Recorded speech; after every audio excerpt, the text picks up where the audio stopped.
Hello, Wobs on your Move Madman, and I'm back. And today, I've got a very exciting film to show you today. Another 4K Blu-ray. One of the 4K Blu-rays I got on my birthday money, actually. So, that's exciting, isn't it? Today, we're going to talk about Anora.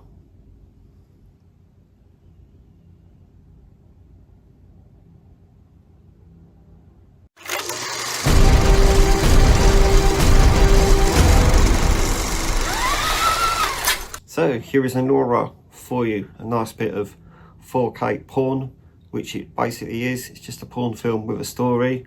So, I mean, there's nothing wrong with that, to be fair. If you like watching hot girls take their clothes off, there's a lot of that. There's a lot of banging, because, you know, it's kind of what porn is really, isn't it? There's the back cover for you there. So it's kind of like an updated Pretty Woman, where a man falls for a prostitute and they become friends. Pretty sure they get married, and then the man turns out to not really be who he says he is, and his parents aren't very happy that he's got married to a prostitute, so they're trying to get him to get a divorce and all that sort of thing. It's pretty funny, actually, which I know doesn't sound like a comedy, but it is pretty funny. So there is that. I'm going to show you this case. If you have a look at this, right? I would open it like I usually do, but there's nothing really to open here. So you've got this little thing here that opens up like that. A nice little shot of the beach there. There's this booklet that comes with it. And there. And there's writing about the film in there.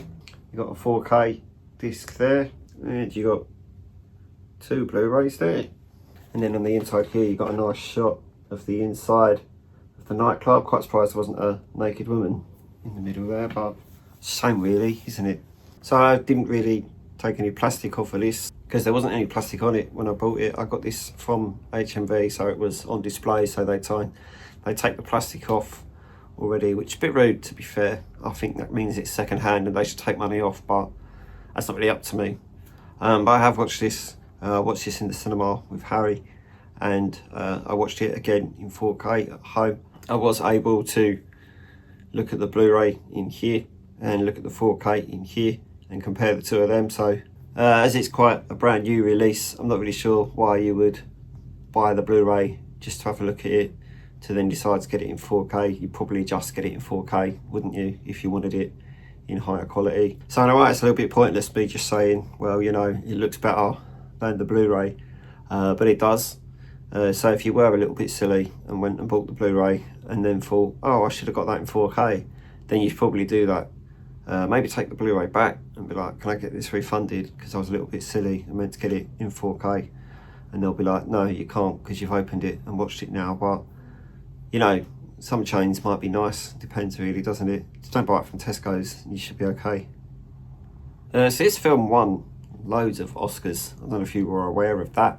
The first thing that attracted me to this film in the first place wasn't all of the naked women, that came second, but it was the fact that it won so many Oscars. Pretty sure it won most of the Oscars that it was nominated for, so there was that. So I was just like, what the hell's Anora? I just wondered what it was all the way through the Oscars because they kept mentioning this film and I hadn't seen it. I'd not even heard of it by that point, I don't think.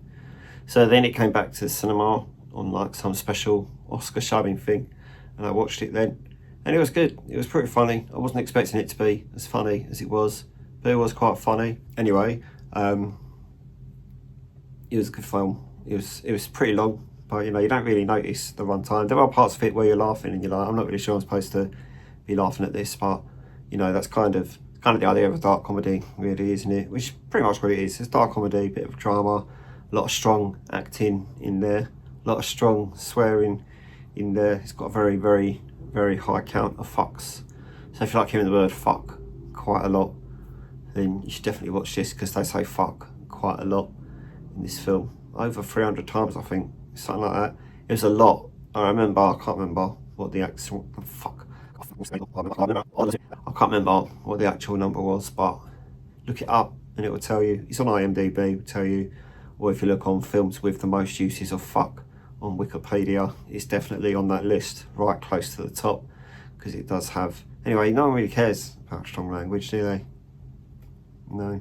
So on top of Anora, I just thought I would bring Mesrine back to show you. I opened this for you guys a while ago and then never did a review for it, mainly because I opened it and then I didn't actually get around to watching it for absolutely ages. But I've seen it now. I say seen it, I've seen them now. And if you guys haven't seen these films, they're pretty good. They're based on a true story, apparently. I don't know. I wasn't around when it was set, so I don't know how true the true story side of it actually was. But apparently it's quite accurate to everything that went on and this French criminal. It is all in subtitles, I think. As far as I remember, it was 100% in French with, you know, a couple of extra different languages in there when they skip through bits. But I don't remember there being any English in there. I could be wrong, but, you know, I actually watched these quite a while ago. But if you like a little, like, Prison Break, crime, drama kind of thing, Vincent Cassel plays this douchebag, and he's, like, always wanted by the police, and he's always getting arrested and then breaking out of jail and then getting arrested again and breaking out of jail. He's that kind of guy. Lots of burglaries and things like that. Robs diamonds and stuff. I think he robs diamonds or a bank or something like that. I probably could have watched this again before I did this review, but yeah, it's a very unheard of film. A lot of people would be like, I've never heard of Mesrine.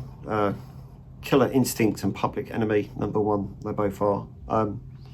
They're both on one disc as well, so I was a little bit like, I'm not sure what the quality is going to be like with 2 films on one disc, but picture quality was fine for a Blu-ray, so I was quite happy about that. But yeah, if you like a little interesting crime drama, little bits of action in there, here and there, bits of violence in there, here and there, you know, bits of penis, bits of nudity. Well, penis is nudity really, isn't it? Yeah, but that's all in there as well, so definitely look into it if you haven't seen it. It's definitely worth seeing. Yeah, recommended to me by Harry's dad. So anyway, that's all for today. I'm going to leave you be now. If you could like this video, subscribe to the channel if you haven't already. And I'm going to fuck off. Okay? Goodbye.